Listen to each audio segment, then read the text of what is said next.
Can the Indian government extend indemnity to Pfizer and Moderna so that they agree to supply COVID-19 vaccines in India? It's a question that is being mulled, and reports have been suggesting that the Indian government is willing to extend that indemnity to Pfizer and Moderna.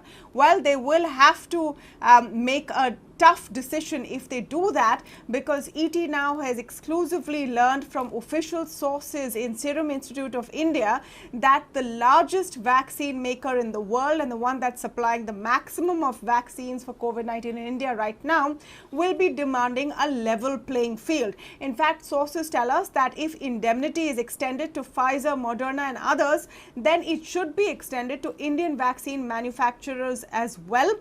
They go on to say, we are sure the Indian government will always keep a level playing field on all conditions for all manufacturers, and that is the right way to go about it. So what is the story all about? Well, Pfizer and Moderna have not yet been available in India, or their COVID-19 vaccines have not yet been made available because they have been demanding right from day one from every country that they operate in indemnity. Indemnity essentially means that if someone uses their vaccines and falls sick or dies, they cannot be sued for the same. They cannot be made legally liable, and these vaccine manufacturers want protection from that. They want legal protection.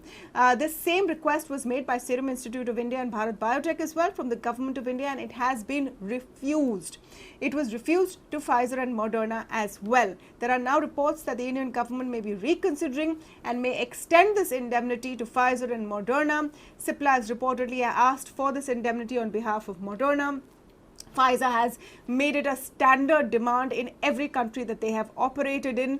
What will be difficult for Indian authorities to explain is, if they go ahead and give this indemnity, that why one set of rules for foreign vaccine manufacturers while another set of rules for Indian vaccine manufacturers. So it's going to be a tight rope walk for Indian authorities over the days to come, because there is a desperate need to increase supply of vaccinations in India, and that would need foreign vaccine manufacturers like Pfizer, Moderna and others to come in and supply their vaccines here. Will they agree to come in without indemnity, or will Indian vaccine manufacturers also want the same rules? It's a tricky question that will have to be looked at carefully in the days to come. But meanwhile, that's the exclusive news break right here on ET Now, that sources close to Serum Institute of India say that we want a level playing field. If Pfizer gets indemnity, so should we.